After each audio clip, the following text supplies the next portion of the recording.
जय हिंद साथियों, आज के इस क्लास में आप लोगों के लिए फिर से टोटल 50 सिलेक्टेड प्रश्नों को लेकर आए हैं। तो आप लोग पूरा सेट को लगाइए और 50 में से कितने क्वेश्चन बना पाते हैं ये आपको सेशन के लास्ट में कमेंट करके बताना है। और जिनको भी इस एग्ज़ाम के लिए बैच ज्वाइन करना हो, ये हमारा व्हाट्सअप नंबर है, इस पर मैसेज करके बता सकते हैं। मात्र 49 में अभी ये आपको बैच मिल रहा है। ये ऑफर केवल 2 दिनों तक ही सीमित रहेगा। तो इस सेट का पहला क्वेश्चन देखिए, निम्नलिखित में से कौन सी पुस्तक जवाहरलाल नेहरू ने नहीं लिखी है। चलिए सभी ऑप्शन को ध्यान से पढ़िए और प्रत्येक स्टूडेंट को नीचे लाइव चैट में या फिर कमेंट बॉक्स में अपना अपना आंसर करना है। चलिए क्वेश्चन नंबर 1 के लिए आंसर बताइए, इसमें से कौन सी पुस्तक है जो पंडित जवाहरलाल नेहरू के द्वारा नहीं लिखी गई है। तो याद रखिएगा, माई एक्सपेरिमेंट्स विद ट्रूथ। इस पुस्तक के लेखक कौन है? तो महात्मा गांधी। तो यहाँ पर इस क्वेश्चन का सही जवाब है दूसरा वाला option, my experiments with truth. दूसरा क्वेश्चन देखिए, लोकतांत्रिक केंद्रीकरण किसकी महत्वपूर्ण विशेषता है। चलिए क्वेश्चन नंबर 2 के लिए आप लोग आंसर बताइए, आपको एक भी क्वेश्चन को छोड़ना नहीं है। तो देखिए, लोकतांत्रिक केंद्रीकरण जो है साम्यवादी राज्य की महत्वपूर्ण विशेषता है। यहाँ पर फर्स्ट ऑप्शन आपका सही जवाब है, साम्यवादी राज्य। चलिए तीसरा क्वेश्चन देखिए, भारत के संविधान में भारत को किस रूप में वर्णित किया गया है। चलिए बताइए क्वेश्चन 3 के लिए आंसर, भारत के संविधान में भारत को किस रूप में वर्णित किया गया है। तो राज्यों के संघ के रूप में। यहाँ पर चौथा ऑप्शन आपका सही है। अगला क्वेश्चन देखिए, छाया मंत्रिमंडल किसकी प्रशासनिक व्यवस्था की विशेषता है। तो छाया मंत्रिमंडल यानी कि शैडो कैबिनेट, ये किस देश की प्रशासनिक व्यवस्था की विशेषता है। तो याद रखिएगा, ब्रिटेन की। यहाँ पर फर्स्ट ऑप्शन आपका सही जवाब है, ब्रिटेन। ब्रिटेन की राजधानी कहाँ पर है? लंदन। फ्रांस की राजधानी पेरिस। जापान की राजधानी टोक्यो। संयुक्त राज्य अमेरिका की राजधानी वाशिंगटन। चल आगे देखते हैं क्वेश्चन नंबर 5, रूसी क्रांति का प्रारंभ किस शहर से हुआ था, बताइए। और साथियों, जैसे ही क्लास खत्म हो जाएगा इसका पूरा PDF आपको आंसर के साथ मिल जाएगा। ये हमारा व्हाट्सअप नंबर है, इस पर मैसेज करके आपको बताना है। क्लास का PDF, 1 liner booster GK notes, question bank, special Bihar GK notes, कुछ भी चाहिए इस व्हाट्सअप नंबर पर मैसेज करना है। तो यहाँ पर इसका सही जवाब क्या होगा? रूसी क्रांति का प्रारंभ किस शहर से हुआ था? तो सेंट पीटर्सबर्ग से। यहाँ पर फर्स्ट ऑप्शन आपका सही है। आगे देखिए, निम्नलिखित में से क्या सही नहीं है। चले बताइए। तो यहाँ पर इसका तीसरा वाला ऑप्शन आपका बिल्कुल सही है। NGT का full form national growth tribunal, ये गलत है। नेशनल ग्रोथ नहीं होता है, नेशनल ग्रीन होता है। ग्रोथ के स्थान पर क्या होगा? ग्रीन। ठीक है, हिंदी में मतलब होता है राष्ट्रीय हरित प्राधिकरण, जिसकी स्थापना 2010 को किया गया था। तो तीसरा वाला ऑप्शन यहाँ पर सही है। निम्न में से कौन सा शिलालेख पुलकेशिन द्वितीय से संबंधित है, बताइए। तो साथियों, यहाँ पर ऐहोल शिलालेख ये पुलकेशिन द्वितीय से संबंधित है। यहाँ पर तीसरा वाला ऑप्शन राइट है। आगे देखते हैं, ब्राह्मणों पर भी जजिया लगाने वाला दिल्ली सुल्तान कौन था, बताइए। तो साथियों, ब्राह्मणों पर भी जजिया लगाने वाला दिल्ली सुल्तान था फिरोज शाह तुगलक। दूसरा वाला ऑप्शन यहाँ पर आपका सही है, फिरोज शाह तुगलक। आगे देखते हैं, निम्नलिखित में से कौन सा पर्ल सिटी के नाम से जाना जाता है। बिल्कुल एग्जाम में आने वाला क्वेश्चन है, बताइए इसका आंसर।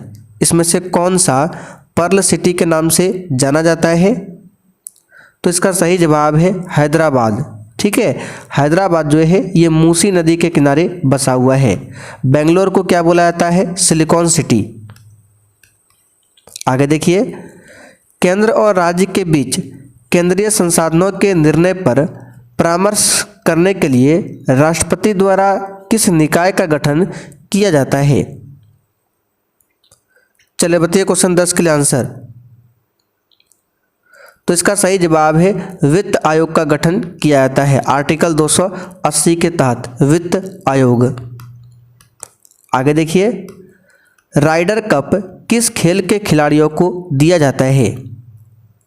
और साथियों इस एग्जाम के लिए क्लास जो होता है आपका रात 8 बजे से, तो टाइमिंग आप लोग ध्यान रखिए। तो राइडर कप जो है गोल्फ खेल में दिया जाता है, गोल्फ में। आगे देखते हैं, गौतम बुद्ध का जन्म स्थान किसके द्वारा अंकित किया जाता है, बताइए।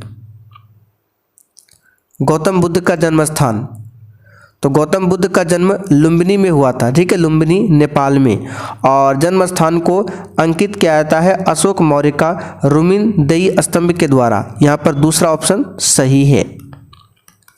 आगे देखिए, निम्न में से किसने मनसबदारी व्यवस्था का सूत्रपात किया था। और साथियों सेशन के लास्ट में आप सभी को कमेंट करके अपना अपना स्कोर जरूर बताना है। तो मनसबदारी व्यवस्था का सूत्रपात अकबर ने किया था। किसने किया था? अकबर ने। आगे देखिए, यूरोप में आलू की पैदावार किसने शुरू की थी, बताइए। क्वेश्चन 14 के लिए आंसर। और किस प्रकार से आपको क्लास का नोट्स PDF सब कुछ मिलेगा वो क्लास के लास्ट में आपको बताया जाएगा। तो इसका सही जवाब है स्पेन ने, ठीक है, स्पेन। बिहार की सीमा से लगने वाले भारत के राज्यों की संख्या कितनी है, बताइए। तो साथियों बिहार की सीमा 3 प्रदेशों को छूती है, उत्तर प्रदेश, झारखंड और पश्चिम बंगाल। तो यहाँ पर इसका आंसर क्या होगा?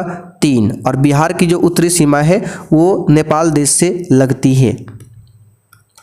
आगे देखिए, उपभोक्ता संरक्षण अधिनियम 1986 में किस वर्ष संशोधन किया गया? बिल्कुल सिलेक्टेड क्वेश्चन है, बताइए। तो 1991 में संशोधन किया गया। चौथा ऑप्शन यहाँ पर आपका सही है। निम्नलिखित में से कौन आजाद हिंद फौज का संस्थापक है, बताइए। तो साथियों आजाद हिंद फौज का संस्थापक यहाँ पर सुभाष चंद्र बोस हो जाएगा। दूसरा वाला ऑप्शन आपका राइट है। सुभाष चंद्र बोस का जन्म उड़ीसा के कटक में हुआ था। भारतीय अशांति का जनक किसे समझा जाता है, बताइए। चलिए बताइए, भारतीय अशांति का जनक, तो याद रखिएगा बाल गंगाधर तिलक को। यहाँ पर फर्स्ट ऑप्शन आपका सही जवाब है, बाल गंगाधर तिलक, ठीक है। चलिए आगे बढ़ते हैं। और बाल गंगाधर तिलक ने ही एक नारा दिया था, स्वराज मेरा जन्मसिद्ध अधिकार है। ऑब्सिडियन, एंडेसाइट, ग्रेबो और पैरोडाइट ये क्या है, बताइए। तो ये सब जो है आग्नेय चट्टान है। क्या है? आग्नेय चट्टान। आगे देखिए, जहां कानून नहीं वहां स्वतंत्रता नहीं, यह किसने कहा था? स्टार मार्क कर लीजिएगा, इंपॉर्टेंट क्वेश्चन है। साथियों ये कहा था जॉन लॉक ने। किसने कहा था? जॉन लॉक ने। अगला क्वेश्चन देखिए, भारत का कौन सा पड़ोसी देश 26 मार्च को अपना स्वतंत्रता दिवस मनाता है? तो ये मनाता है बांग्लादेश। कौन मनाता है? बांग्लादेश। बांग्लादेश की राजधानी ढाका है और मुद्रा टका है। निम्नलिखित में से क्या हम भारत के लोग इस वाक्य से शुरू होता है? बताइए क्या शुरू होता है हम भारत के लोग से? तो याद रखिएगा भारत का संविधान, ठीक है, यानी कि प्रस्तावना। तीसरा वाला ऑप्शन यहाँ पर आपका राइट है। सरकारिया आयोग संबंधित है, बताइए किससे? और जिन्होंने अभी तक सेशन को लाइक नहीं किया है प्लीज़ आपसे रिक्वेस्ट है आप लोग सेशन को साथ में लाइक करते हुए चलिए। तो केंद्र राज्य संबंध से संबंधित है सरकारिया आयोग। इसका गठन 1983 में हुआ था, सरकारिया आयोग का। चिटगांव षड्यंत्र का नेतृत्व किसने किया था, बताइए। चिटगांव षड्यंत्र का नेतृत्व तो ये किया था सूर्य सेन ने, याद रखिएगा। चौथा ऑप्शन यहाँ पर आपका सही है, सूर्य सेन ने किया था। भारतीय रिजर्व बैंक का मुख्यालय कहाँ पर है, बताइए। बहुत ही अच्छा क्वेश्चन है। भारतीय रिजर्व बैंक RBI, इसकी स्थापना 1935 को किया गया था और इसका राष्ट्रीयकरण 1949 को हुआ था। इसका मुख्यालय है मुंबई में। भारतीय सांख्यिकी संस्थान की स्थापना किसने किया बताइए? तो पीसी महालनोबिस ने किया था 1957 में। ठीक है, पीसी महालनोबिस।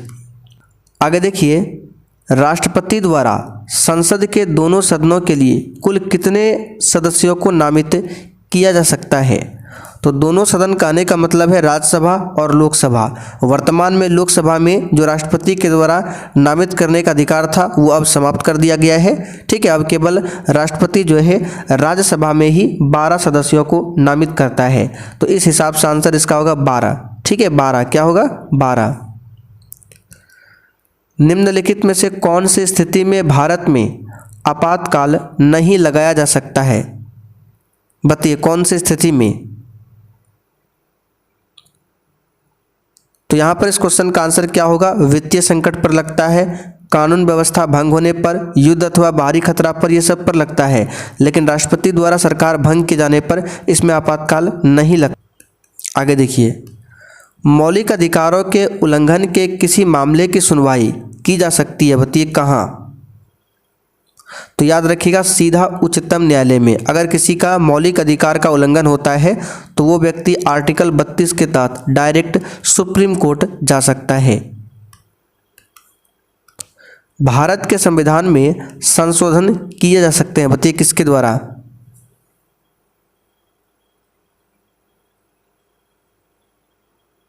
तो यहाँ पर इसका सही जवाब क्या होगा?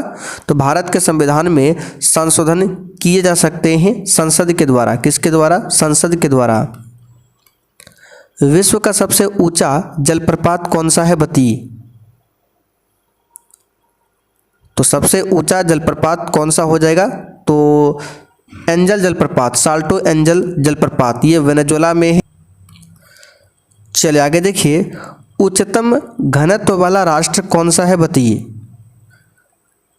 तो उच्चतम घनत्व वाला राष्ट्र कौन सा हो जाएगा ऑप्शन के हिसाब से? बांग्लादेश। कौन होगा? बांग्लादेश। बिहार राज्य में फिल्म की दुनिया की शुरुआत करने का श्रेय किसे दिया जाता है? तो याद रखिएगा, महाराजा भूपेंद्र नारायण सिंह को। आगे देखिए, बिहार के पटना से संबंधित कौन सी कथन है बताइए? चलिए, बिहार के पटना से संबंधित कौन सा कथन यहाँ पर सही है आपको बताना है। यहाँ 1580 में अकबर ने टकसाल का गठन किया था पटना में, बिल्कुल सही है। और माल सलामी मोहल्ला चुंगी वसूली का केंद्र था, ये भी सही है। धवलपुरा में शेरशाह की मस्जिद है, ये सब सही है। तो प्रयुक्त सभी। चलिए आगे देखिए, बिहार के प्रमुख संग्रहालयों और उसके स्थापना वर्ष को सही सुमेलित करें। तो यहाँ पर देखिए, स्थापना वर्ष तो दिया ही नहीं है, ये क्वेश्चन थोड़ा सा टाइपिंग एरर है। यहाँ पर चले सबको बता देते हैं। राजेंद्र स्मारक संग्रहालय पटना में है, इसकी स्थापना 1963 में हुआ था।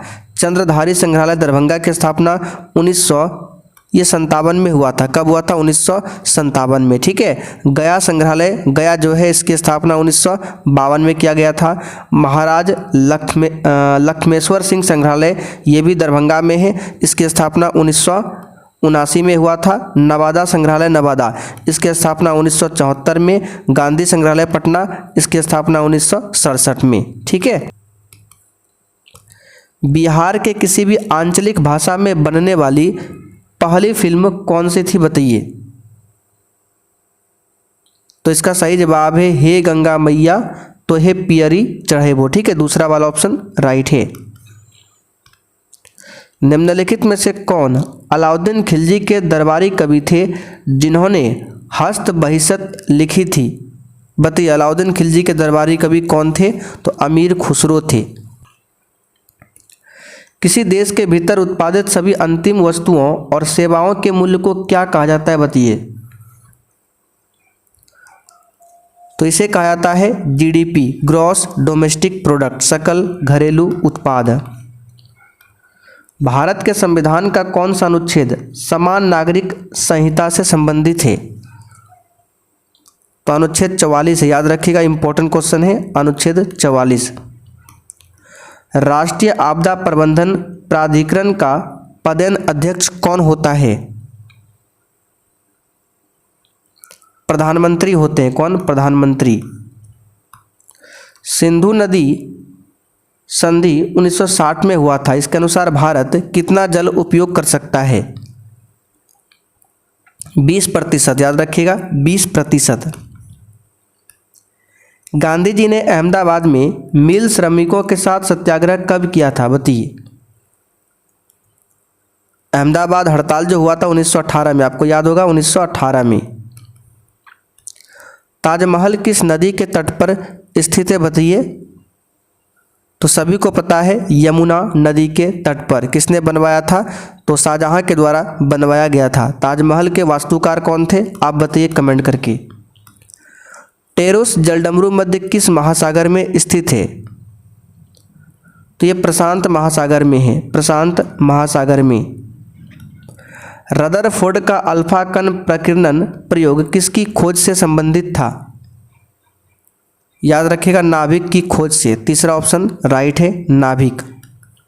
आगे देखिए, निम्न में से क्या प्रकाश के वायुमंडलीय अपवर्तन का परिणाम नहीं है? तो सूर्य का सूर्यास्त के समय लाल दिखाई देना, ये तो है। रात में तारों का टिमटिमाना, ये भी है। सूर्य का अधिक ऊंचाई पर दिखना, ये वायुमंडलीय अपवर्तन का परिणाम नहीं है, ठीक है। बाकी सूर्य का वास्तविक उदय से पहले दिखाई देना, ये सब है। तो यहाँ पर तीसरा वाला ऑप्शन आपका राइट है, ये अपवर्तन का कारण नहीं है। तो साथियों, आज का सेट आपका यहीं पर कंप्लीट होता है।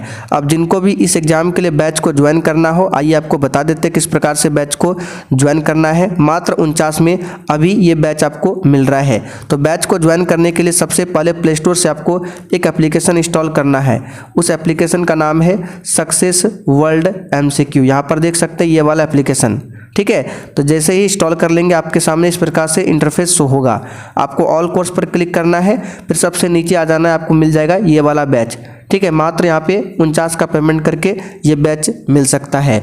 ऑलरेडी बहुत सारे बच्चे जुड़ चुके हैं। ये ऑफर केवल 2 दिनों तक ही रहेगा, ठीक है। तो आप लोग देर मत कीजिए, फटाफट से ज्वाइन कर सकते हैं। और कोई भी डाउट हो तो ये हमारा व्हाट्सअप नंबर है, इस पर मैसेज करके बताइए। बैच में आपको जो डेली क्लास होता है उसका PDF आंसर के साथ मिलेगा। 1 लाइनर बूस्टर जी के नोट्स मिल जाएगा, स्पेशल बिहार जी के नोट्स मिलेगा, पिछले 12-13 साल का क्वेश्चन बैंक, शॉर्ट नोट्स, सब कुछ दिया जाएगा।